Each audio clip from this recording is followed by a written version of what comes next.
Assalamualaikum warahmatullahi wabarakatuh. Kami dari kelompok 1 mata kuliah Hukum Bisnis. Dalam video kali ini kami akan mempresentasikan materi terkait wadiah. Untuk itu langsung saja selamat menyaksikan videonya. Assalamualaikum warahmatullahi wabarakatuh. Perkenalkan, saya Zahra Alfiatunisa dengan NIM 2214157. Saya dari kelas B Ekonomi Syariah semester 4. Saya Santi Puspita Dewi dengan NIM 2214168. Assalamualaikum warahmatullahi wabarakatuh. Perkenalkan, nama saya Sinta Kurota Ayun dari kelas B jurusan Ekonomi Syariah semester 4 dengan NIM 221410062.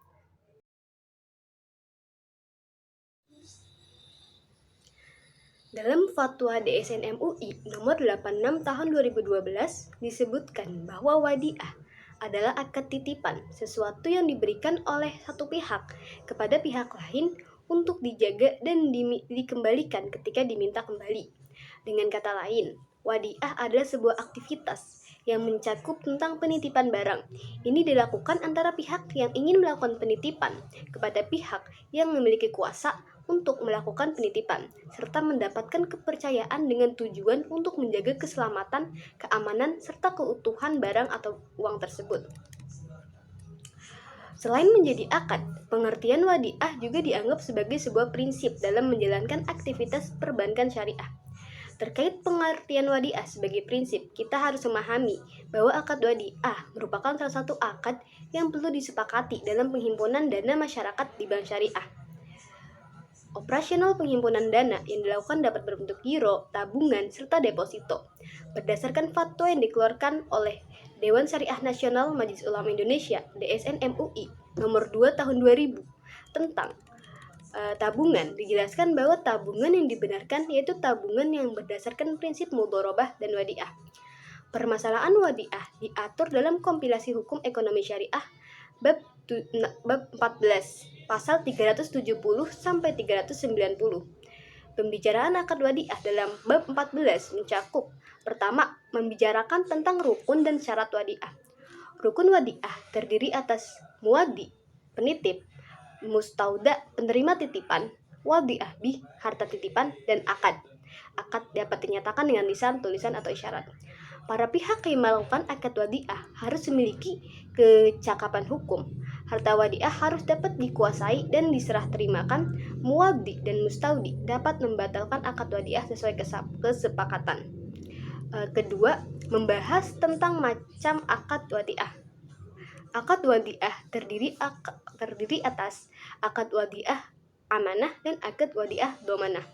Dalam akad wadiah amanah, mustaudi atau yang penerima titipan tidak dapat menggunakan harta titipan kecuali atas izin muwaddi, sang pemilik. Dalam akad wadiah domanah, mustaudi dapat menggunakan harta titipan tanpa seizin muwaddi. Mustaudi dalam akad wadiah domanah dapat memberikan imbalan kepada muwaddi atas dasar sukarela. Imbalan yang diberikan tersebut tidak boleh dipersyaratkan di awal akad. Pasal 374 sampai 375. Yang ketiga, menjelaskan tentang penyimpanan dan pemeliharaan harta titipan. Mustaudi boleh meminta pihak lain yang dipercaya untuk menyimpan harta titipan. Mustaudi harus menyimpan harta titipan di tempat yang layak dan pantas. Jika mustaudi terdiri atas beberapa pihak dan wadiah bih atau harta titipan tidak dapat dibagi-bagi, maka salah satu pihak dari mereka dapat menyimpannya sendiri setelah ada persetujuan dari pihak yang lain. Dan yang terakhir, memaparkan tentang pengembalian wadiah bih atau harta titipan. Muwaddi dapat mengambil kembali harta titipan sesuai ketentuan dalam akad. Setiap biaya yang berkaitan dengan pengembalian harta titipan menjadi tanggung jawab muwaddi. Apabila mustaudi meninggal dunia, maka ahli waris harus mengembalikan harta titipan atau wadiah bih. Mustaudi tidak bertanggung jawab atas kerusakan atau kehilangan harta titipan yang terjadi sebelum diserahkan kepada muwaddi dan bukan karena kelalaiannya. Segala sesuatu yang dihasilkan oleh harta titipan atau wadiah bih menjadi milik muwaddi. Apabila muwaddi tidak diketahui lagi keberadaannya, mustaudi harus menyerahkan wadiah bih kepada keluarga muwaddi setelah mendapat penetapan dari pengadilan. Sekian.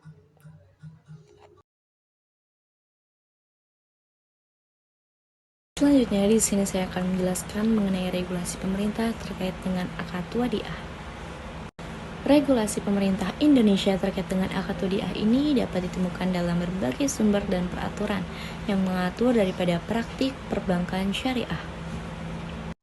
Salah satu contohnya adalah di Undang-Undang Nomor 4 Tahun 2023 mengenai tentang pengembangan dan penguatan sektor keuangan ataupun UU P2SK yang membukakan peluang bagi perbankan syariah untuk terus melakukan pengembangan bisnis dengan mengutamakan aspek syariah. Nah, Majelis Ulama Indonesia ataupun DSN MUI sebagai otoritas yang menerbitkan daripada fatwa keuangan syariah juga terus mendorong penerapan aspek syariah melalui fatwa-fatwa yang relevan dengan menjadikan dasar dalam melaksanakan prinsip syariah. Untuk lebih jelasnya lagi, hal tersebut dapat dirujuk kepada pedoman yang diterbitkan oleh Otoritas Jasa Keuangan ataupun OJK, juga fatwa DSN MUI yang relevan dengan akad wadiah. Selanjutnya adalah mekanisme akad wadiah dalam praktek. Secara umum terdapat dua jenis wadiah. Yang pertama wadiah yad al-amanah, yang kedua adalah wadiah yad al-domanah. Yang pertama wadiah yad al-amanah. Wadiah jenis ini memiliki karakteristik sebagai berikut. Yang pertama, harta ataupun barang yang dititipkan tidak boleh dimanfaatkan dan digunakan oleh penerima titipan. Yang kedua, penerima titipan hanya berfungsi sebagai penerima amanah yang bertugas dan berkewajiban untuk menjaga barang yang dititipkan tanpa boleh memanfaatkannya. Yang ketiga, sebagai kompensasi penerima titipan diperkenankan untuk membebankan biaya kepada yang menitipkan.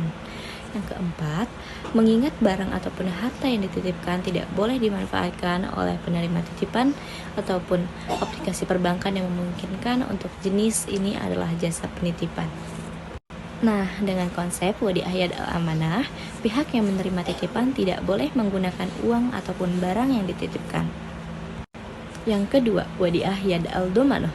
Wadiah jenis ini memiliki karakteristik sebagai berikut. Pertama, harta dan barang yang dititipkan boleh dan dapat dimanfaatkan oleh yang menerima titipan. Yang kedua, karena dimanfaatkan, barang dan hartanya yang dititipkan tersebut tentu dapat menghasilkan manfaat. Yang ketiga, produk perbankan yang sesuai dengan akad ini adalah giro dan tabungan. Yang keempat, bank konvensional memberikan jasa giro sebagai imbalan yang dihitung berdasarkan daripada persentase yang telah ditetapkan. Baik, sekian dari saya. Wassalamualaikum warahmatullahi wabarakatuh. Untuk materi selanjutnya adalah lembaga keuangan syariah yang menerapkan akad wadiah. Akad wadiah pada awalnya merupakan produk perbankan syariah yang dikategorikan pada giro, tabungan, deposito, dan safe deposit box. Adapun pada perkembangan waktu, akad wadiah mulai diterapkan pada lembaga keuangan syariah lainnya, seperti yang pertama ada bank syariah. Akad wadiah diterapkan pada produk penghimpunan dana pada bank syariah yang meliputi giro, tabungan, dan deposito. Adapun jenis akad wadiah yang diterapkan berupa akad wadiah yad domanah. Lain halnya dengan akad wadiah amanah, di mana pihak yang dititipkan bertanggung jawab penuh atas harta titipan dan tidak boleh memanfaatkan atau mengelola harta titipan tersebut sama sekali. Sedangkan pada akad wadiah yad domanah, pihak yang dititipkan boleh memanfaatkan atau mengelola harta titipan tersebut. Dengan syarat, harta yang dititipkan tersebut boleh diambil kapan saja oleh pihak yang menitipkan dan tidak diisyaratkan untuk membayar imbalan kecuali atas dasar sukarela dari pihak yang menitipkannya. Selanjutnya ada BPRS Syariah. BPRS Syariah atau Bank Perkreditan Rakyat Syariah merupakan salah satu lembaga keuangan perbankan syariah yang pola operasionalnya mengikuti prinsip-prinsip syariah ataupun muamalah Islam. Adapun di antara produk-produk yang dihasilkan oleh BPRS Syariah, tabungan wadiah termasuk di dalamnya. Bank menerima tabungan pribadi dan badan usaha dalam bentuk tabungan bebas. Adapun akad penerimaan yang digunakan di dalamnya berupa akad wadiah, di mana bank nantinya akan memberikan kadar profit kepada nasabah yang dihitung harian dan dibayarkan setiap bulannya. Yang terakhir ada BMT atau Baitul Mal wa Tamwil. BMT adalah lembaga keuangan mikro yang dioperasikan dengan prinsip bagi hasil atau syariah yang menumbuh kembangkan bisnis usaha mikro dan kecil dalam rangka mengangkat derajat dan martabat serta membela kepentingan kaum fakir miskin. Giro Wadiah dipilih menjadi salah satu produk penghimpunan dana yang menerapkan akad wadiah di dalamnya. Selain itu, nasabah yang menitipkan dana pada pihak BMT berhak untuk mengambil dana tersebut kapan saja dan berhak untuk menerima bonus dari keuntungan pemanfaatan dana giro oleh BMT. Sekian pembahasan dari kelompok kami mengenai teori terkait dengan wadiah. Untuk selanjutnya akan ada studi kasus mengenai akad wadiah. Studi kasus yang akan dibahas dalam video kali ini mengenai akad wadiah yaitu terkait dengan tabungan Bank Syariah Mandiri. Salah satu produk tabungan BSM yang banyak diminati oleh masyarakat yaitu tabungan simpatik atau wadiah yang menggunakan akad wadiah atau penitipan dengan setoran awal Rp300.000 dalam proses pelaksanaannya. Nasabah yang hendak menabung mengemukakan keinginannya jika ia hanya ingin menabung saja. Oleh pihak bank, nasabah nantinya akan disarankan untuk membuka tabungan wadiah. Selanjutnya, nasabah menyetorkan dananya melalui formulir setoran dan nasabah akan menerima buku tabungan dari pihak bank. Dalam prosesnya, akad yang diterapkan dalam produk tabungan di Bank Syariah Mandiri nampaknya tidak transparan. Hal ini dikarenakan tidak adanya satupun bukti yang menunjukkan bahwa tabungan tersebut menggunakan akad wadiah, baik dalam formulir setoran maupun dalam buku tabungan. Padahal, kegiatan dalam ekonomi Islam seharusnya menerapkan prinsip-prinsip ekonomi Islam, seperti prinsip transaksi yang jelas dan tercatat, serta prinsip yang mengutamakan keadilan dan keseimbangan. Baik, izin melanjutkan pembahasan mengenai studi kasus. Ya, seperti apa yang sudah teman saya jelaskan tadi mengenai jenis tabungan simpatik ataupun wadiah sebagai salah satu produk tabungan ataupun BSM. Adapun wadiah adalah akad titipan. Dalam prakteknya di Bank Syariah ini, khususnya di Bank Syariah Mandiri, akad wadiah diterapkan dalam produk tabungan dan giro yang bernama tabungan simpatik dan BSM giro. Nah, akad wadiah yang dipergunakan dalam kedua produk tersebut adalah akad wadiah yad domanoh, di mana pihak bank sebagai penerima titipan yang mempunyai hak penuh untuk mengelola dan memanfaatkan dana titipan dari nasabahnya dan berhak penuh atas hasil ataupun keuntungan dari pengelolaan dana tersebut. Sedangkan pemberian bonus kepada pemilik dana merupakan kebijakan dari pimpinan pusat dari bank itu sendiri. Bank sebagai penerima titipan berkewajiban memberikan ganti rugi apabila terdapat kerusakan ataupun kehilangan atas barang yang dititipkan, baik hal tersebut dikarenakan kesengajaan ataupun kelalaian, ataupun dikarenakan bencana alam. Baik, izin melanjutkan pembahasan materi studi kasus dari akad wadiah. Sebelumnya telah dijelaskan bagaimana akad wadiah dipraktekkan dalam produk tabungan di Bank Syariah Mandiri. Sedangkan menurut hukum ekonomi syariah, ulama sepakat akad wadiah adalah amanah, murni tolong-menolong dengan tujuan ibadah. Sedangkan bank tujuannya adalah ekonomi, sehingga akad wadiah yang dipraktekkan di Bank Syariah Mandiri tidak sesuai dengan hukum ekonomi syariah.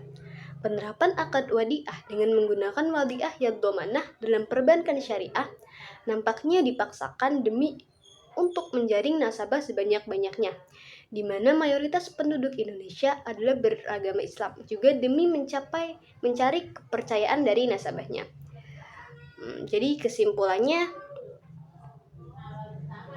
akad wadiah yang dipraktekkan di Bank Syariah Mandiri tidak sesuai dengan hukum ekonomi syariah. Sekian pembahasan mengenai teori akad wadiah dan studi kasus mengenai akad wadiah dari kelompok kami. Kurang lebihnya mohon maaf. Wassalamualaikum warahmatullahi wabarakatuh.